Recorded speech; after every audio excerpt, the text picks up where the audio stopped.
la reine, 95 ans, a reçu l'ordre de médecin de se reposer quelques jours. Cette décision, qui a conduit Sa Majesté à se retirer de 2 importantes visites en personne, est intervenue après que le monarque eut terminé plus d'une douzaine d'engagements en face-à-face et virtuels en moins de 3 semaines.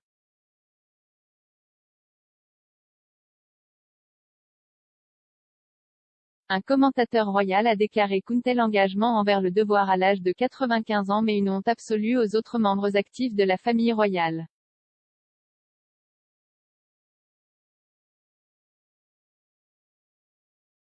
Le rédacteur en chef royal du Daily Mirror, Russell Myers, a écrit « L'horaire chargé de la reine ces derniers temps a, en toute honnêteté, mis le reste de sa famille, en particulier ceux de moins de la moitié de son âge, dans une honte absolue.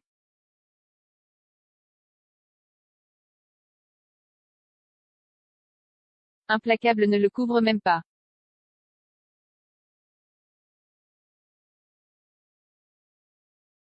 Malgré ces années de progrès, la reine a constamment été parmi les membres de la famille royale les plus travaillants au fil des décennies.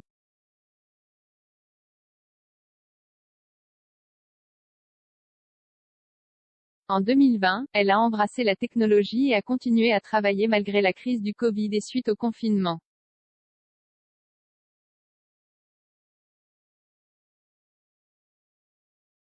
À la fin de l'année, elle était la 3e royale la plus travailleuse, précédée seulement par sa fille de 71 ans, la princesse Anne, et son héritier de 72 ans, le prince Charles.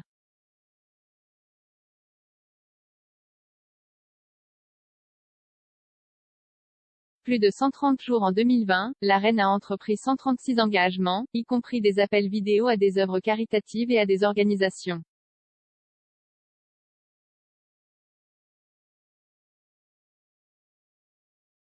Des membres de la famille royale plus jeunes ont suivi, le prince Édouard, 57 ans, réalisant 126 engagements et le prince William, 39 ans, en réalisant 104.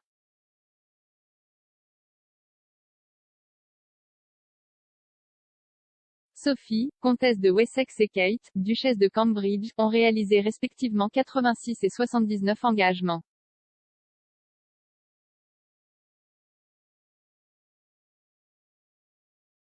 Alors que les jeunes membres de la famille royale ont accompli moins d'engagements l'année dernière, ils ont également dû jongler entre le travail et l'enseignement à domicile de leurs enfants.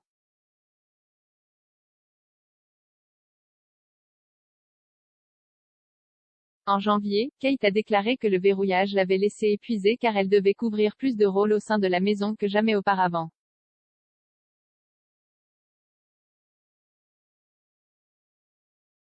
Elle a déclaré « Je suis devenue coiffeuse ce verrouillage, à la grande horreur de mes enfants, en voyant maman couper les cheveux.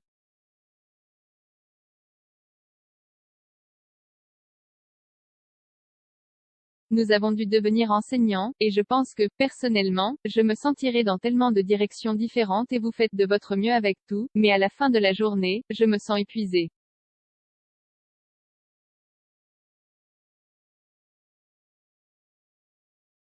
Depuis le début de 2021, la reine a un journal chargé, interrompu seulement par la mort de son époux bien-aimé le prince Philippe en avril.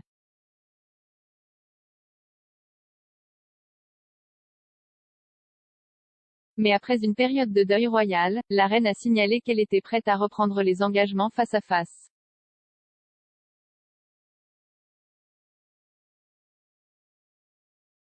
Parmi les tâches les plus importantes qu'elle a accomplies, il y a eu la participation à une réception lors du G7 à Cornwall, l'accueil du leader allemand Angela Merkel au château de Windsor et une tournée en Écosse.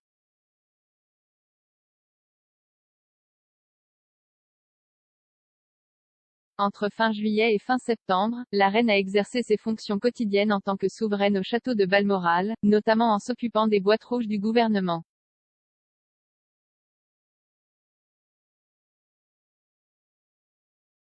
Elle a repris son travail à temps plein le 1er octobre et a depuis voyagé entre l'Écosse, le Pays de Galles et l'Angleterre pour des visites clés, notamment l'ouverture du Parlement gallois et le lancement du relais Queen's Baton.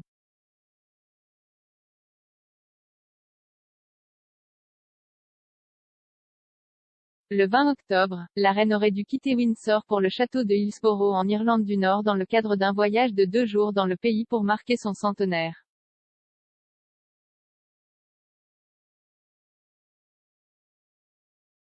Mais Buckingham Palace a révélé le conseil des médecins royaux à la reine de se reposer quelques jours.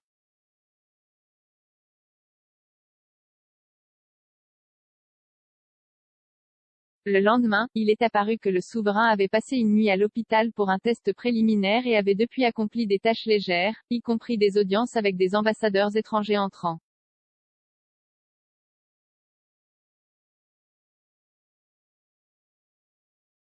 La semaine prochaine, la reine devait rejoindre les dirigeants mondiaux, les militants et 4 autres membres de la famille royale à Glasgow pour la COP26, mais le palais a annoncé hier que la reine avait à regret accepté de ne pas assister à une réception en soirée prévue.